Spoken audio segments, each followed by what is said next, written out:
God, in his earliest form, was the god of aerial space, with the sun and moon as his two eyes. Later he was regarded as the son of Isis and Osiris, who avenged his father's death by fighting with his uncle Seth for the throne of Egypt. After many years of conflict, Horus was at last triumphant.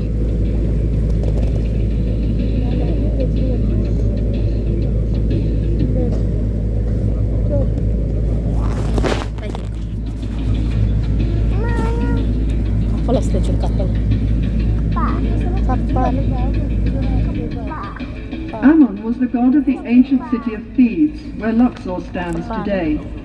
He first came to prominence in the Middle Kingdom around 1900 BC, and during the New Kingdom from 1550 onwards became the king of the gods, because he was the god of the Theban kings who drove out the Hyksos, the Asiatic rulers who had ruled Egypt for 150 years.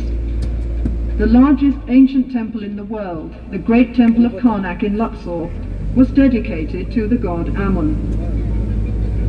These weeping willow trees helped to create the ancient Egyptian atmosphere and screen the village from its modern surroundings.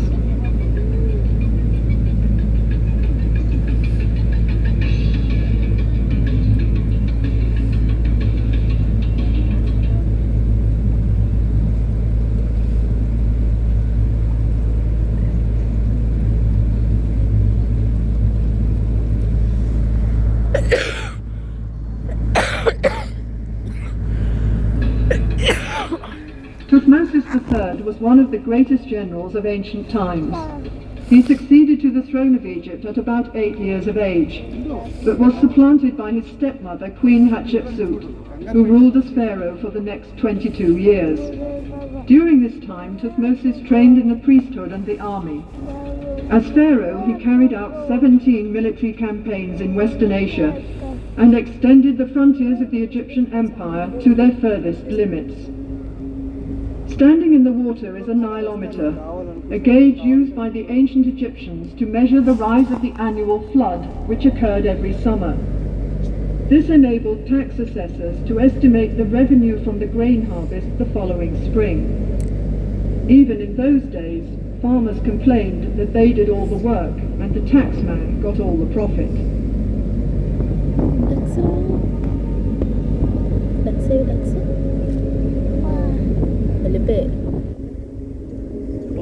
Akhenaten elevated the Aten, the disk of the sun, to be the state god of Egypt in a form of monotheism. At the same time, he introduced a dramatic change of art style and built a new capital city in Middle Egypt. Akhenaten's beautiful wife, Queen Nefertiti, was a keen supporter of the cult of the Aten. After Akhenaten's death, the Egyptians returned to the old form of the religion during the reign of his successor, Tutankhamun, who was probably his son. Later pharaohs tried to wipe out all traces of Akhenaten's existence.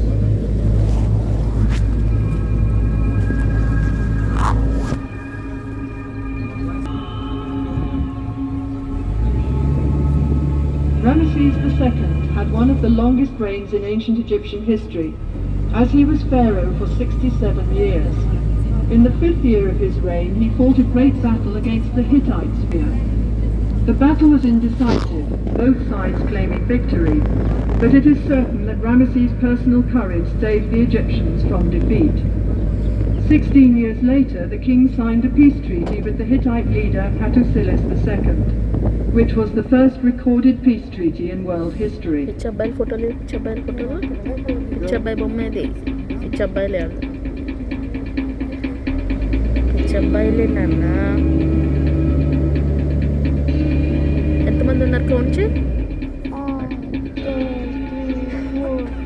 most famous of Ramesses II's monuments is the Great Temple at Abu Simbel in Nubia, south of Aswan. This magnificent building, with its famous colossal statues of the king, was cut entirely in the rock, along with the nearby temple of Ramesses' favorite queen, Nefertari. The two temples were rescued from the waters of Lake Nasser when the Aswan High Dam was being built in the 1960s.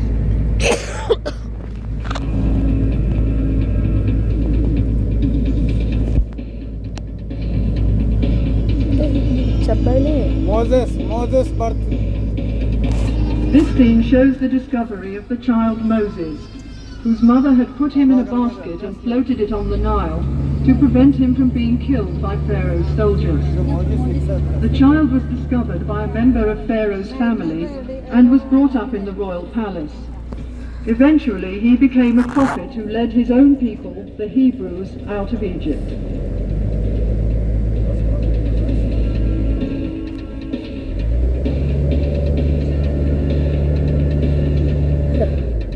The grotesque dwarf god Bes was a great favourite with the Egyptians.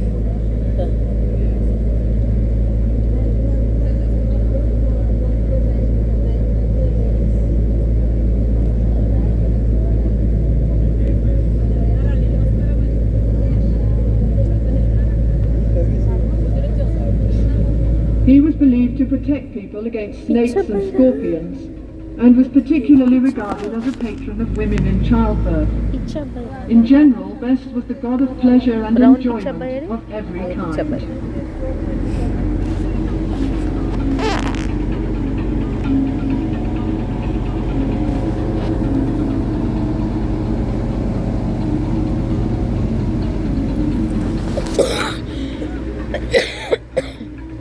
Now life in ancient Egypt comes alive with scenes of agriculture and industry.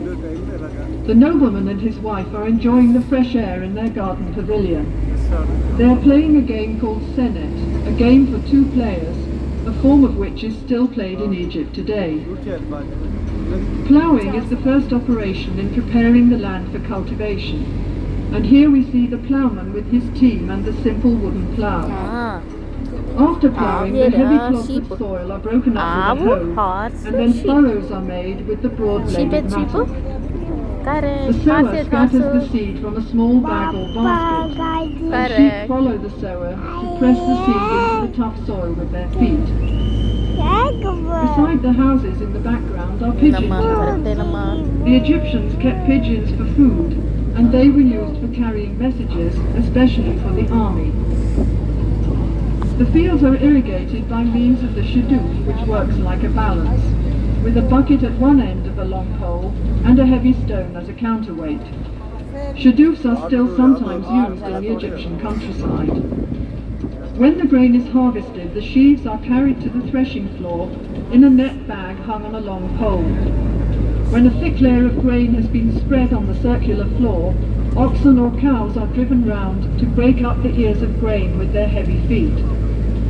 The next process is winnowing, when the grain is tossed up into the air so that the lighter chaff or husk will blow away on the wind. The grain is then taken to be stored in the silos. The scribe makes a careful record of all the grain which is being stored.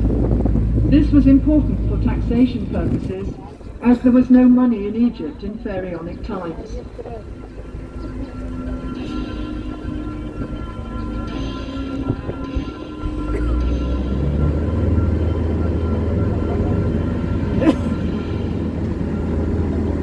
Honey was used for sweetening by the ancient Egyptians, as sugarcane was not grown in Egypt in those days. Beehives were made of pottery tubes piled up in rows, and in some parts of the country, beehives are still made this way today. The River Nile was the main highway of communication in pharaonic times, so boat building was an important industry. Small boats were made of bundles of papyrus tied together with ropes. Such boats were used for short journeys and for fishing or hunting trips. Larger boats were made of wood, usually cedar wood imported from Lebanon. Wooden boats were pegged together with dowels and sewn together with ropes, as can be seen in the cross-section on the bank. When the boat was put into the water, the wood expanded and the rope shrank, so the boat became completely watertight. A royal boat of this type can be seen in the museum beside the Great Pyramid of King Cheops at Giza. The palm tree was a valuable resource for the Egyptians. The trunk was used in house building, and the branches provided fronds for making mats and baskets, while furniture and boxes were made from the ribs. The boxes were used for storage and as cages for small animals and birds. The Egyptians today still use the various parts of the palm tree for the same purposes. There were many different kinds of fish in the Nile and its canals which made good food, and fishing was also popular as a sport. One method of fishing can be seen here, where a net is stretched between two boats, and the fisherman hits the water with a stick to frighten the fish into the net. Let's see if he's been lucky today.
Next there are demonstrations of some industries and crafts, the first of which is brick making.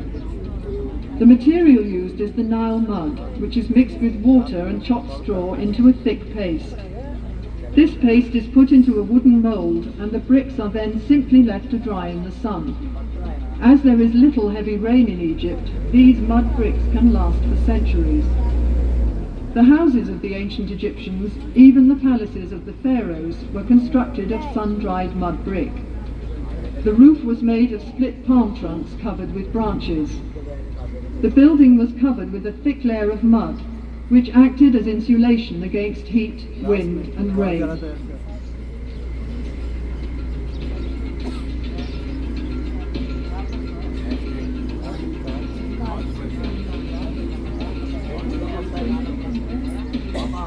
Glass-making was introduced into Egypt after the military campaigns of Thutmose III about 1450 BC, when captive glassmakers were brought here from Syria. Glass was used for making beads, inlays, amulets and small vessels, which were formed around a core, as glass blowing was not invented until the 1st century BC. In Ptolemaic times, Alexandria became a centre of glass craftsmanship, and in the Roman period fine cameos were produced in the same city.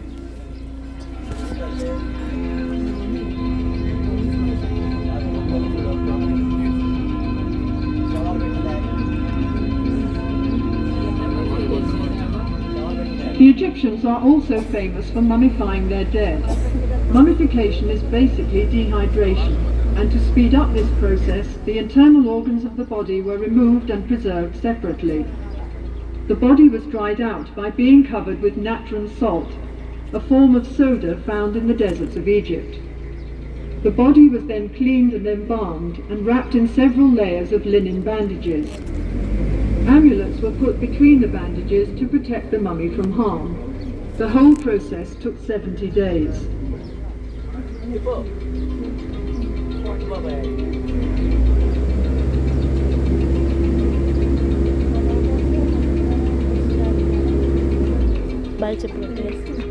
Pottery making is one of the oldest crafts in Egypt, dating back to about 6000 BC. The clay is kneaded with water and mixed with ground potsherds or chopped straw, which helps the finished pot to dry evenly without cracking. The potter forms the pot with his fingers as he kicks the wheel round with his foot. The handles are added afterwards, and the pot is dried in the sun for a while before being fired. Now for a little Egyptian magic.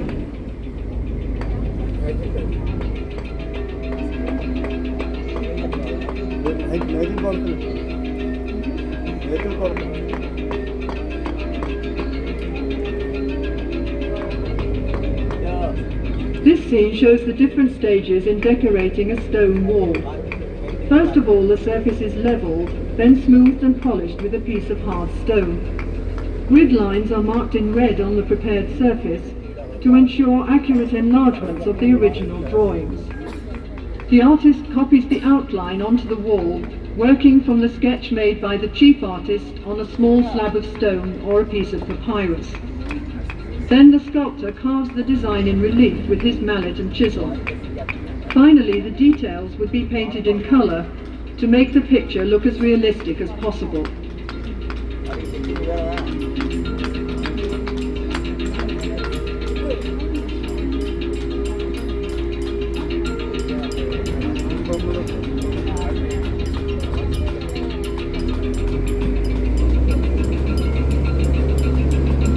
Statues were partially carved in the quarry where the stone for them was cut. First of all, the block of stone is separated from the rock face by hammering wooden wedges into holes cut in the rock. The wedges are soaked with water, and as the wood expands, the block breaks away. After the stone has been smoothed and polished, the profile of the work is outlined on one side, and then the sculptor carves out the figure, rounding it off first on the front and then on the back.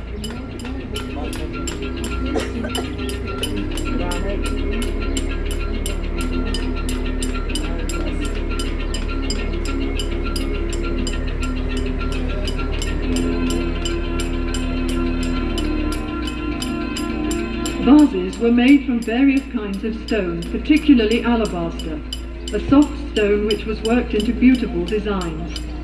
After the rough piece of alabaster has been polished smooth, the inside is hollowed out with a drill with a flint or copper bit.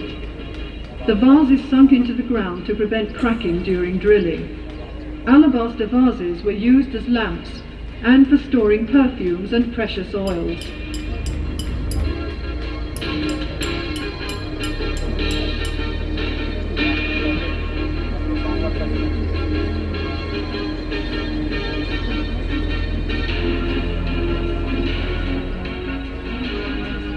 The tools of the carpenter and joiner were made of copper, wood and bronze.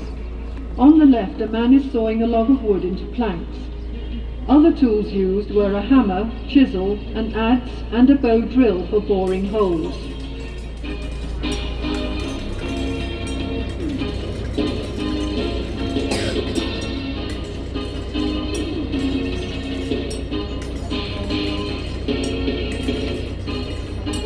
It was important to the pharaohs that the army was well equipped at all times. Weapons included bows and arrows, swords, battle axes and spears, as well as shields and throw sticks. The horse-drawn war chariot was introduced into Egypt by the Hyksos from Western Asia around 1700 BC.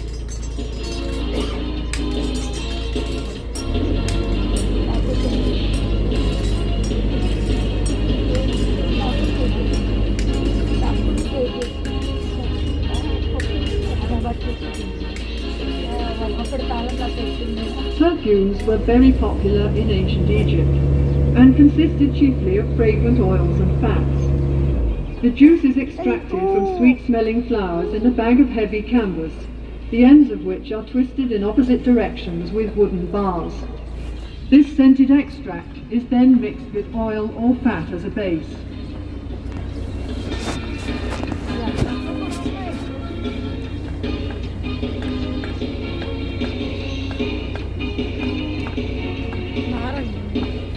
Bye చెప్పు గట్టి చెప్పు bye చెప్పు bye. Linen made from the flax plant was used by the Egyptians for clothing and many other purposes. Bundles of flax stalks are pulled through a large wooden comb to remove the tops and leaves. The stalks are soaked in water for a few days to soften them and then beaten with a wooden mallet. They are then pulled through a smaller comb to separate the fibres from the outer woody, and the good fibres spun into thread on a spindle. The fine linen thread is then woven into cloth on a loom. The earliest looms in Egypt were horizontal, and the upright loom was brought to this country by the Hyksos.